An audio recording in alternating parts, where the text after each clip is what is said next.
வணக்கம். நம்ம எல்லாருக்குமே நம்ம வீடுனா அது வெறும் செங்கலால கட்டின ஒரு பில்டிங் கிடையாது இல்லையா?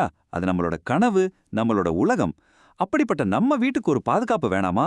அத பத்தி தான் இன்னைக்கு நம்ம ரொம்ப விளக்கமா பேசப் போறோம். வாங்க பார்க்கலாம். முதல்ல ஒரு நிமிஷம் யோசிச்சு பாருங்களேன். உங்க வீடு, நீங்க அவ்ளோ ஆசையா கட்டின இல்ல வாங்கின உங்க வீடு, நிஜமாவே சேஃபா இருக்கா? இந்த ஒரு கேள்விதான் எல்லாத்துக்கும் ஆரம்பம். நம்மள பொறுத்த வரைக்கும் நம்ம வீட்டை ரொம்ப பத்திரமா தான் பாத்துக்கிறோம் இல்லையா? ஆனா நம்ம கைய மீறியும் சில விஷயங்கள் நடக்க வாய்ப்பு இருக்கு. அது என்னென்னு இப்ப பார்க்கலாம் வாங்க. முதல்ல தீ. நினைச்சு பார்க்கவே பயமா இருக்குல்ல. ஒரு சின்ன கவனக்குறைவு, ஒரு சின்ன ஸ்பார்க் போதும், மொத்தத்தையும் தலைகீழா மாத்திடும். தீ விபத்துகளுங்கிறது நாம எதிர்பார்க்காத நேரத்துல நடக்கக்கூடிய ஒண்ணு. அடுத்து, இயற்கை. இப்பெல்லாம் பாருங்க, நம்ம ஊர்லயே மழை, வெள்ளம், புயல்னு எப்போ என்ன நடக்குதுன்னே தெரிய மாட்டேங்குது. இதெல்லாம் நம்ம கண்ட்ரோல்லே இல்லாத ஒரு பெரிய ரிஸ்க். அப்புறம் திருட்டு. இதுல போறது வெறும் பொருட்கள் மட்டும் இல்லங்க, நம்மளோட நிம்மதியும் பாதுகாப்புங்கிற உணர்வும் தான் போகுது. அந்த பயம் ரொம்ப மோசமானது. சரி, இவ்ளோ பிரச்சனைகள் இருக்குன்னு சொல்றீங்களே, இதுக்கு என்னதான் தீர்வுன்னு கேக்குறீங்களா? அதுக்கு தான் இருக்கு ஹவுஸ் ஹோல்டர்ஸ் இன்சூரன்ஸ். இது ஒரு சூப்பரான பாதுகாப்பு வலை மாதிரி.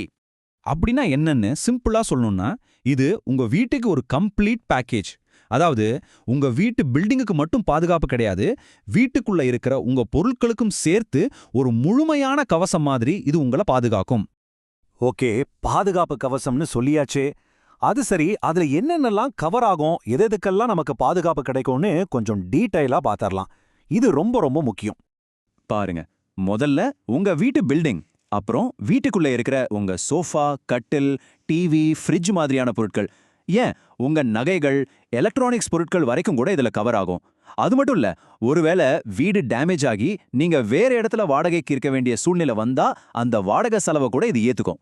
கடைசியா அந்த சட்டப்பூர்வ பொறுப்புகள்னு இருக்குல்ல, அது என்னன்னா, சிம்பிளா சொல்றேன், உங்க வீட்டுக்கு வர்றவங்களுக்கு உங்க வீட்ல ஏதாவது விபத்து ஆயிடுச்சுன்னா அதுக்கு நீங்க சட்டப்படி பொறுப்பாகும்போது இந்த இன்சூரன்ஸ் உங்களை கைவிடாது.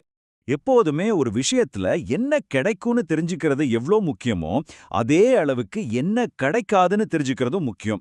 அப்போதான் நமக்கு எந்த விதமான குழப்பமோ ஏமாற்றமோ வராது. இங்க பாருங்க, இது ரொம்ப தெளிவா இருக்கு.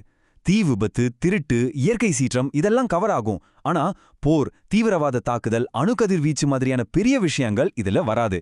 அதே மாதிரி நாமளே வேணின்னு நம்ம பொருளுக்கு சேதம் விளைவிச்சாலோ இல்ல ரொம்ப நாள் யூஸ் பண்ணதால வர சின்ன சின்ன தேய்மானங்கள் அதெல்லாம் இதுல கவர் ஆகாது. இதை நம்ம தெளிவா புரிஞ்சுக்கணும். சரிங்க, இப்போ ஒருவேளை துரதிர்ஷ்டவசமா ஏதாவது பாதிப்பு ஏற்பட்டுடுச்சுன்னு வச்சுப்போம். அப்போ எப்படி கிளைம் பண்றது, எப்படி நஷ்ட ஈடு வாங்குறதுன்னு தெரிஞ்சுக்கலாம் வாங்க. இது ஒன்றும் பெரிய கஷ்டமான ப்ராசஸ் இல்ல, ரொம்ப சிம்பிள் தான். மொத்தமே 4 ஸ்டெப் தான். ஸ்டெப் 1, பாதிப்பு நடந்த உடனே கொஞ்சம் கூட லேட் பண்ணாம இன்சூரன்ஸ் கம்பெனிக்கு சொல்லிடணும். ஸ்டெப் 2, திருடு மாதிரி ஏதாவது நடந்திருந்தா கண்டிப்பா போலீஸ்ல ஒரு எஃப்ஐஆர் ஃபைல் பண்ணணும். ஸ்டெப் 3, கிளைம் ஃபார்ம் ஃபில் பண்ணி கேட்டிருக்கிற டாக்குமெண்ட்ஸ் எல்லாத்தையும் சேர்த்து சப்மிட் பண்ணணும். ஃபைனல் ஸ்டெப், அவங்க அனுப்புற சர்வேயர் வந்து பார்க்கும்போது அவருக்கு நாம முழுசா கோஆபரேட் பண்ணணும். அவ்வளவுதான். ஆக மொத்தத்துல இந்த இன்சூரன்ஸை நீங்க ஒரு மாசம் கட்டுற செலவா பார்க்கவே பார்க்காதீங்க. இது உங்க நிம்மதிக்காக, உங்க மன அமைதிக்காக நீங்க பண்ற ஒரு முக்கியமான இன்வெஸ்ட்மெண்ட். நாளைக்கு என்ன ஆகுமோங்கிற கவலை இல்லாம நிம்மதியா தூங்கலாம் இல்லையா?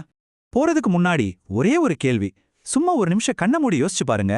உங்க வீட்ல இருக்கிற பொருட்களோட மொத்த மதிப்பு எவ்வளவு இருக்கும்? நீங்க கஷ்டப்பட்டு சம்பாதிச்சு வாங்கின ஒவ்வொரு பொருளோட மதிப்பு உங்களுக்கு தெரியுமா? அதுக்கு சரியான ஒரு பாதுகாப்பை நீங்க கொடுத்திருக்கீங்களா? யோசிங்க.